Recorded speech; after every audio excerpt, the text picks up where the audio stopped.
दोस्तों देखने से पहले आपसे गुजारिश है कि अपने दिमाग और आईक्यू को 100% में रखिएगा क्योंकि ये मूवी बहुत ट्रिकी है। Welcome back rockets. आज की मूवी है everything everywhere all at once. Movie की शुरुआत में कहानी की हीरोइन एवलिन को दिखाते हैं जो कई साल पहले अपने पति वेमंड के साथ यूएस आई थी। दोनों मिलकर एक लॉन्ड्री सर्विस चलाते हैं जो कुछ सालों से बड़े घाटे में चल रही है और टैक्स डिपार्टमेंट उनका बिजनेस बंद करवाना चाहता है क्योंकि वे ठीक से टैक्स फाइल करते नहीं है। एवलिन की लाइफ वैसी नहीं निकली जैसे उसने कभी सोची थी। उसकी बेटी एक लेस्बियन रिलेशनशिप में है और एवलिन इस बात से खुश भी नहीं है। ऊपर से एवलिन का पति अपने शादी से बहुत बोर हो चुका है और एवलिन से डाइवोर्स मांग रहा है। यही नहीं, एवलिन अपने पिता गोंग से भी बहुत परेशान है। अब कुछ ही देर में एवलिन के पिता गोंग आने वाले हैं जो चाहते हैं कि एवलिन चाइना में ही बस जाए। अगले सीन में एवलिन, वेमंड और गोंग बिजनेस पेपर सबमिट करने टैक्स डिपार्टमेंट जाते हैं। लिफ्ट के अंदर वेमंड को पता नहीं अचानक क्या होता है, उस पर अचानक कोई फोर्स अटैक करता है और लगता है वो वेमंड नहीं कोई और ही इंसान बन गया है। वो एवलिन से कहता है कि तुम्हारी जान खतरे में है, मेरे पास ज्यादा वक्त नहीं है क्योंकि असली वेमंड जल्दी वापस आ जाएगा। वो एवलिन को एक हेडसेट पहनाता है और कुछ नोट्स देता है और कहता है कि जब मैं नहीं रहूंगा तो तुम इन नोट्स को फॉलो कर लेना। फिर हेडसेट ऑन होता है और उसके फोन पर एक पैनल दिखाई देता है और फिर एक अजूबा होता है और एवलिन को अपने जन्म से लेकर अभी तक की सारी बातें याद आने लग जाती हैं, जैसे कि उसका बचपन, वो चाइना छोड़कर कैसे आई, उसकी बेटी का जन्म और वे कैसे अलग हुए। अचानक वेमंड नॉर्मल हो जाता है और एवलिन एकदम कंफ्यूज होती है कि ये हुआ क्या मेरे साथ। फिर वे टैक्स ऑफिसर डेरिन से मिलते हैं और अपना इनकम और एक्सपेंडिचर फाइल दिखाते हैं। वो कहती है कि बिजनेस के नाम पर तुमने बहुत बड़ी फिजूल खर्ची की है। उनका बिजनेस बंद होने वाला है, लेकिन एवलिन लिफ्ट में हुई घटना के बारे में सोचती रहती है कि वहाँ पर हुआ क्या था और अचानक वेमंड का बिहेवियर क्यों बदला। फिर वो उन नोट्स को निकालती है जो वेमंड ने लिफ्ट में दिए थे। उसमें लिखा होता है कि अपने शूज गलत पैर में पहनो, फिर अपनी आंखें बंद करो और कल्पना करो कि तुम हाउसकीपर की अलमारी में हो। जब वो कल्पना करती है तो उसकी रियलिटी एकदम से बदल जाती है। अब उसका दूसरा वर्जन बन जाता है और वो हाउसकीपर की अलमारी में होती है। वहाँ पर दूसरा वेमंड होता है, मतलब एक ही समय में वो दो जगहों पर होती है। वो वाला वेमंड एक्सप्लेन करता है कि ये दुनिया कई यूनिवर्सेस का एक ग्रुप है जिसे मल्टीवर्स कहते हैं। कई बिलियन यूनिवर्सेस में कई बिलियन पृथ्वियां हैं जो इस पृथ्वी के आसपास हैं। यहाँ के हर इंसान के अलग अलग वर्जन्स उन बिलियन पृथ्वियों में जीवित हैं। एक वर्जन डॉक्टर है तो एक पायलट और बाकी कुछ और। कुछ वर्जन जानवर या पत्थर भी हो सकते हैं।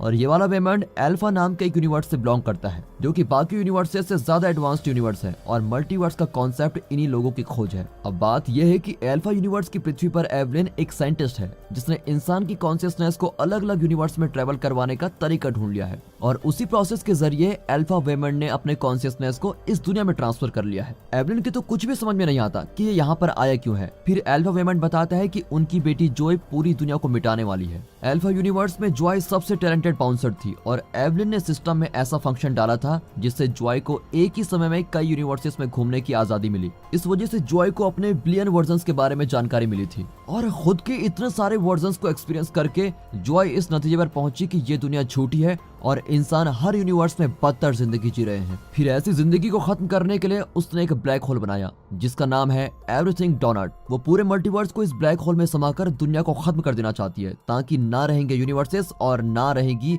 दुख भरी जिंदगी। और इस विनाश को सिर्फ एवलिन ही रोक सकती है। इसलिए जॉय हर यूनिवर्स में जाकर अपनी माँ के हर वर्जन्स को खत्म करना चाहती है ताकि उसकी माँ कभी उसको मारे ना। और एवलिन का ये वर्जन बाकी वर्जन्स के मुकाबले में सबसे दुखी वर्जन है क्योंकि इस वर्जन को अपनी पर्सनल और प्रोफेशनल लाइफ में कोई सफलता ही नहीं मिली है। इस वजह से अल्फा वेमंड का मानना है कि एवलिन के कई बिलियन वर्जन्स में से यही वर्जन जॉय को रोककर मल्टीवर्स को बचा सकती है। अल्फा जॉय एवलिन को मारने के लिए कई लोगों को भेज रही है, इसीलिए एवलिन को डिफेंस सीखना होगा। कुछ यूनिवर्सेस में एवलिन मार्शल आर्ट्स एक्सपर्ट है। अगर एवलिन उनमें से किसी यूनिवर्स में चली जाए तो तुरंत मार्शल आर्ट्स सीख सकती है। तभी जॉय के गार्ड्स आकर अल्फा वेमंड को अटैक करते हैं। डेरिन भी उनसे अटैक करती है क्योंकि अब उसके अंदर उसका अल्फा वर्जन घुस गया है। फाइट के बीच एवलिन पहली बार दूसरे यूनिवर्स में जाती है जहां पर वो एक मार्शल आर्ट्स एक्सपर्ट है, लेकिन बदकिस्मती से वो फ्यूचर में पहुंचती है जहां उसका पति उससे डाइवोर्स के बारे में बात कर रहा है। एवलिन वापस इस दुनिया में लौटती है और किसी दूसरे यूनिवर्स में जाती है। चलो शुक्र है कि इस बार वो एक ठीक यूनिवर्स में आ गई है जहां पर वो एक एक्सपर्ट फाइटर है और चाइना में भी बस चुकी है। वो एक सक्सेसफुल एक्टर भी है। इस लाइफ को कुछ पल जीकर एवलिन इस दुनिया में लौट आती है और सोचती है कि एक छोटा सा फैसला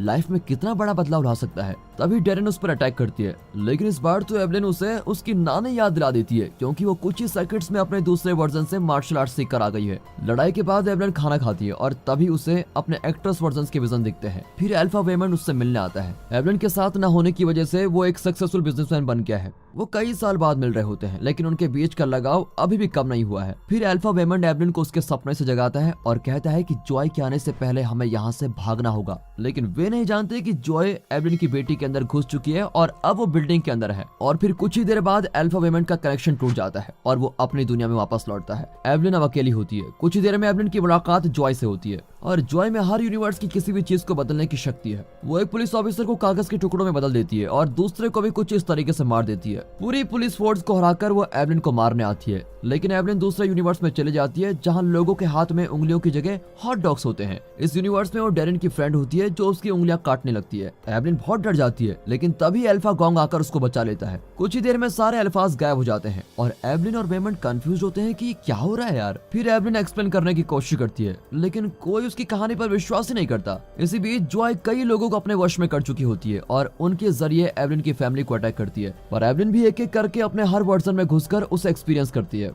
कहीं पर वो एक अंधी औरत है तो कहीं सिंगर, कहीं पर स्ट्रीट आर्टिस्ट या कहीं पर एक कुक है। अब इन सब की स्किल्स अपने अंदर समाकर वो हर किसी को हरा देती है। फिर वो थक हार कर अल्फा वेमन की बाहों में गिर जाती है। अब अल्फा प्लेनेट में भी जॉय अपने पिता को मार डालती है, जिसकी वजह से वो एवलिन की बाहों में गिरकर मर जाता है। अब सिर्फ ओरिजिनल वेमन बचा हुआ है। फिर जॉय एवलिन पर अटैक करने आती है और उसको बचाने के लिए एवलिन दूसरे यूनिवर्स में जाने लगती है, पर वो अपने हर वर्जन से तंग आ जाती है और वहीं गिरती है। जॉय हंसने लगती है और एवलिन को वहीं मरने के लिए छोड़ देती है। अगले सीन में एवलिन जागती है तो एक नई एक्ट्रेस होती है जो अपनी नई मूवी का प्रीमियर देख रही है। उसी वक्त वो रैकुकुई नाम की मूवी में कुक भी होती है। अब एक साथ इतनी सारी रियलिटीज को हजम करने के लिए उसको बहुत मुश्किल हो जाता है।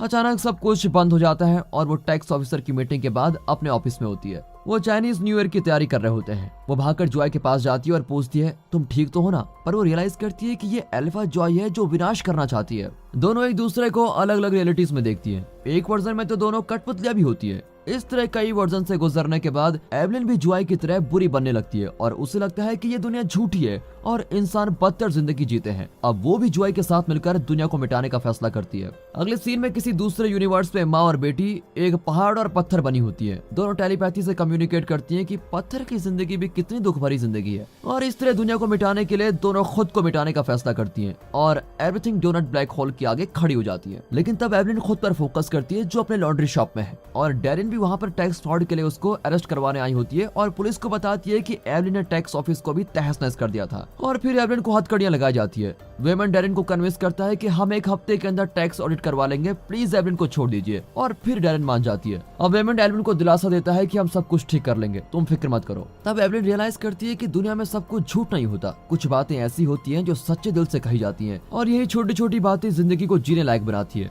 वो समझ जाती है कि दुनिया इतनी बुरी भी नहीं है जितनी वो कल्पना कर रही थी। उस यूनिवर्स में जहाँ पर एवलिन एक एक्ट्रेस है, वो मूवी प्रीमियर के बाद वेमन से मिलती है। उनके बीच में से कई मतभेद हैं, लेकिन एवलिन उनको एक तरफ रख देती है और वेमन से कहती है कि हमें डेट करनी चाहिए। वहाँ हॉट डॉग्स वाले यूनिवर्स में दिखाते हैं तो एवलिन और डैरेन अपने मतभेद भूलकर एक हैप्पी कपल की तरह रहती हैं। बिलियन यूनिवर्सेस के हर यूनिवर्स में एवलिन को ऐसा कुछ न कुछ मिलता है जिससे उसकी जिंदगी खुशी से भर जाती है। इसलिए अब वो बुरी जॉय के साथ ब्लैक होल में जाने से मना कर देती है। जॉय उस पर अटैक करने के लिए कई लोगों को भेजती है, लेकिन एवलिन उन सबको वो सच्चाई बताती है जो उसने अभी एक्सपीरियंस की है। आखिर में वे सभी भी कन्विंस हो जाते हैं कि दुनिया इतनी बुरी नहीं है और यहाँ छोटी छोटी बातों में खुशी बसी हुई है, सिर्फ उन्हें ढूंढने भर की देरी है। पर जॉय उनसे सहमत नहीं होती और ब्लैक होल की ओर बढ़ती है। अब किसी दूसरे यूनिवर्स में एवलिन जॉय की गर्लफ्रेंड को वेमन से मिलवाती है और अब वो अपनी बेटी की रिलेशनशिप से शर्मिंदा भी नहीं है। माँ बेटी एक दूसरे को पूरी तरह समझती हैं और गले लगाती हैं। इस तरह बुरी जॉय भी अब जिंदगी की सच्चाई जान गई है कि चाहे पूरी दुनिया तुम्हारे खिलाफ हो जाए, तुम्हें उस इंसान के लिए जीना होगा